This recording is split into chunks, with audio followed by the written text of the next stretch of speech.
Tonight, the breaking news. The man behind that hijack horror in Seattle. What we're learning about the airline employee accused of stealing an empty plane, caught on camera doing high-flying stunts before crashing it into the ground. The FBI now leading that investigation. How he got that plane into the air.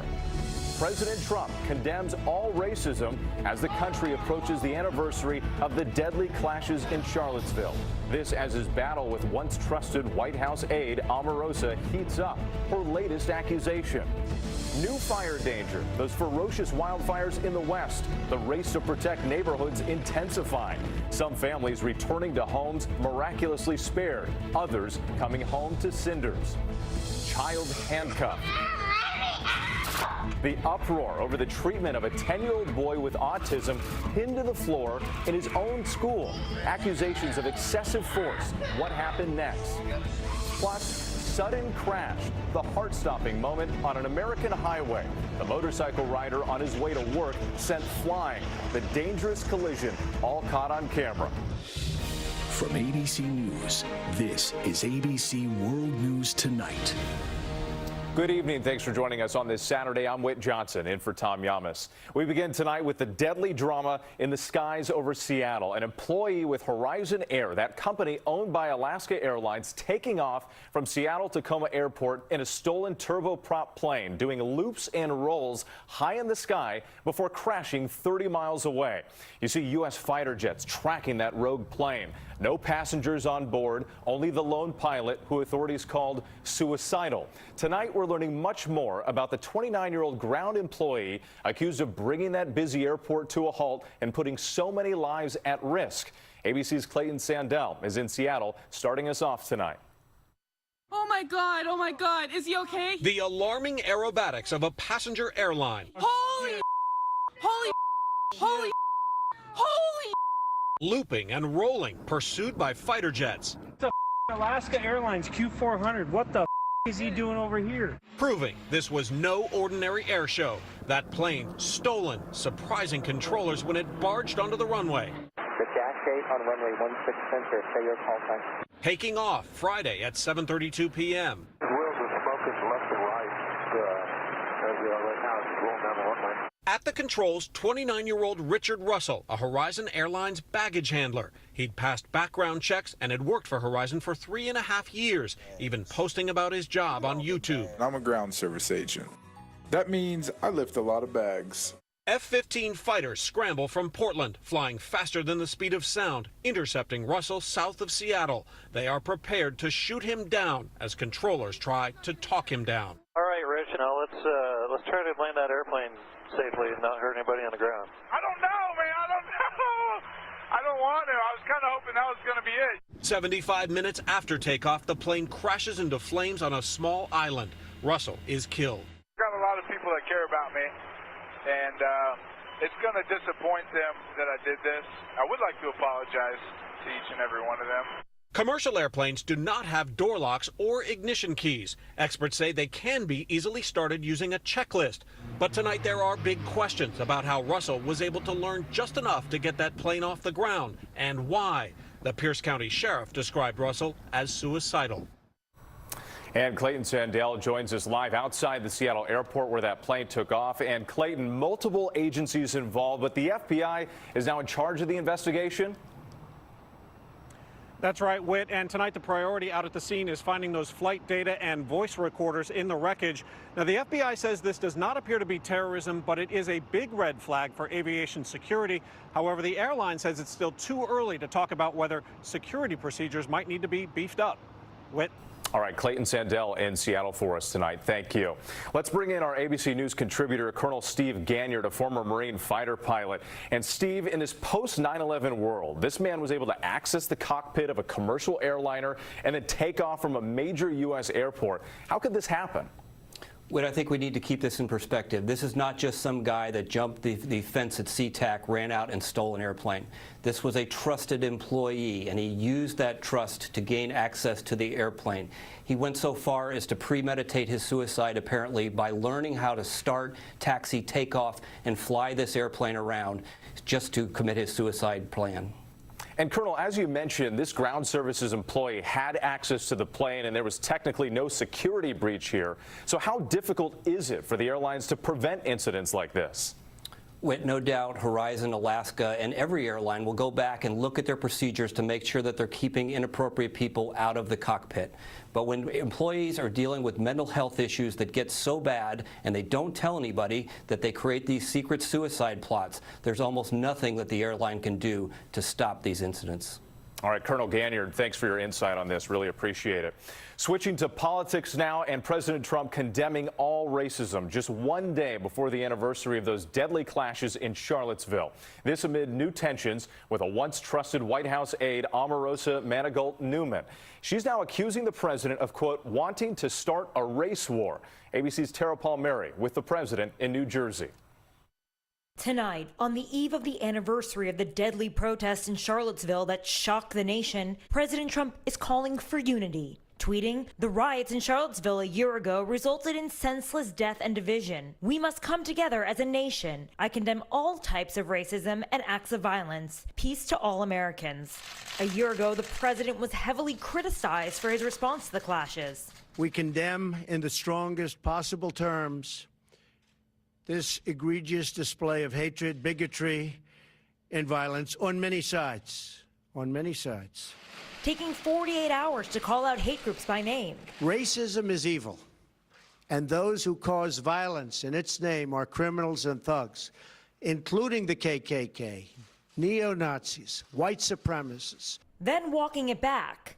Well, I do think there's blame, yes. I think there's blame on both sides. And tonight, President Trump is responding to accusations of racism made by Omarosa Manigault Newman, who was fired from the White House late last year. She was asked by TMZ today if the president's attacks on athletes are causing tensions with the black community. He wants to start a race war. Succeeding. Manigault Newman rose to fame through Trump's reality show, The Apprentice. Omarosa has to go. You're fired. Now she's out with a book, Unhinged, on her year as the administration's highest-ranking African-American official. A book the White House says is, quote, riddled with lies and false accusations. According to the Washington Post, which received an advance copy of the book, she writes the president is, quote, a racist, misogynist, and bigot. The president has called Omarosa a wonderful woman, but today he had a new name for his former friend.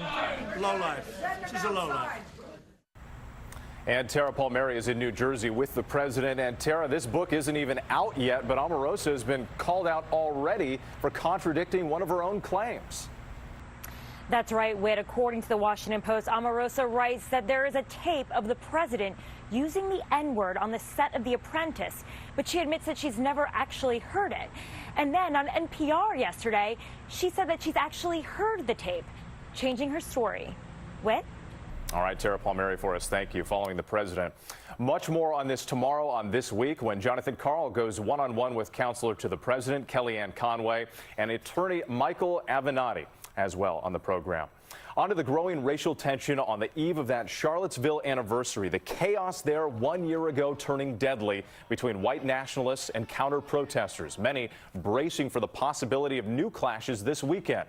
ABC's Eva Pilgrim back in Virginia for us tonight.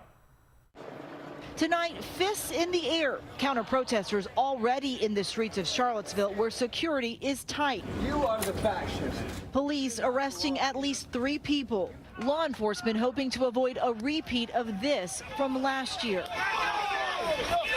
when clashes turned deadly. But despite the bloodshed, one of the organizers of last year's Unite the Right event that brought together white nationalists, neo-Nazis, and groups like the Antifa out to stop them is planning another rally Sunday in the nation's capital. When you're dealing with race and civil rights, you're dealing with primal issues. Jason Kessler says he's not racist, but considers himself a civil rights advocate for white people. I think that white people are in a different situation than they've ever been before. Right now, white people are about to become a minority in both the United States and Europe. I think we are facing epidemic levels of anti-white discrimination. Kessler blames police partly for last year's violence. Knowing that it went that direction Why do it again? I liken what I'm doing to the civil rights movement in the 1960s. When Martin Luther King brought his freedom riders into southern cities where they were very much opposed to the message of black empowerment, his people got attacked.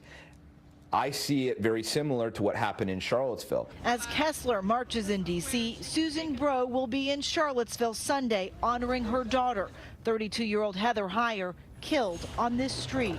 What will be, and we'll move forward from there. When we were here last year, security is already much more ramped up for this event. Authorities banning everything from food cans to axes. And the rally isn't even here. It's in D.C., where they are also increasing security. Whit. All right, Eva, we'll be watching your reporting through the weekend. Thank you. Now to the new headline involving that New York lawmaker charged with insider trading. Republican Congressman Chris Collins today announcing he's suspending his re-election campaign. Collins was arrested Wednesday after a federal grand jury indictment, now saying it's in the best interests of his constituents, the party, and the president to suspend his re-election bid, and that he'll fight to clear his name. Next to the raging wildfires in the West, more than a dozen burning across California alone, firefighters working feverishly to save homes. That snapshot of a torched block in Redding telling a continuing story. Some homes miraculously spared, other families now returning to nothing but ash. ABC's Marcus Moore on the new threat tonight.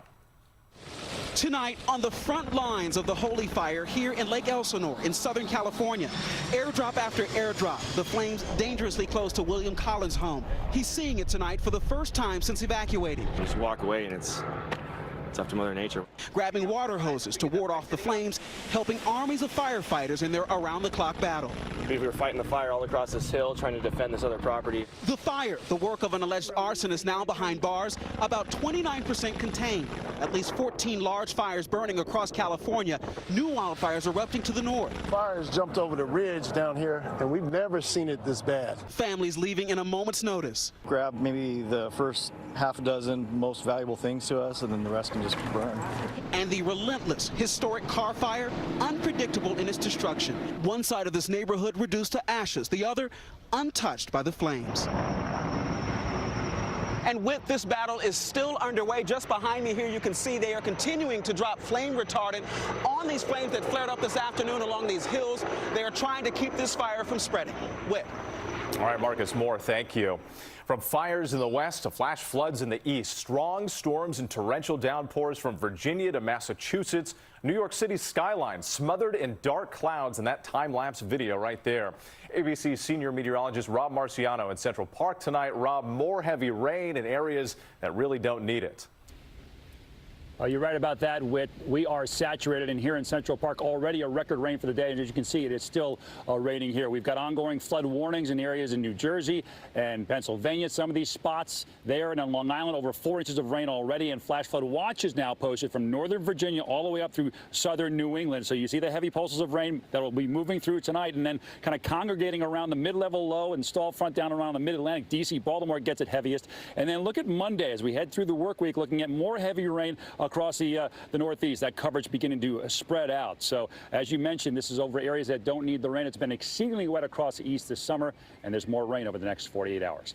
Whit. A wet weekend in the east. Rob, thank you. Moving on to that major court victory for a terminally ill school groundskeeper who took on corporate giant Monsanto. He claims their weed killer Roundup made him sick. A San Francisco jury awarding him $289 million. What this may mean for thousands of similar lawsuits. Here's ABC's Adrian Banker. The first cancer patient to take Monsanto, one of the world's largest pesticide companies, to court, wins his case to the tune of $289 million. I'm glad to be here to be able to help, but a cause is way bigger than me. Dwayne Johnson is dying of non-Hodgkin's lymphoma. He says was diagnosed after working just 2.5 years as a school groundskeeper, applying the weed killer Roundup up to 30 times a year. In a San Francisco court, the jury finds Monsanto, the makers of Roundup, did not provide sufficient warnings about the potential risk, and the product was a substantial factor in his illness. Monsanto plans to appeal, saying in a statement, "We are sympathetic to Mr. Johnson and his family," but they defend the herbicide's claim, saying it has a 40-year history of safe use and continues to be a vital, effective, and safe tool for farmers and others. The company points to hundreds of studies that it says find the product's main ingredient does not cause cancer. The EPA has not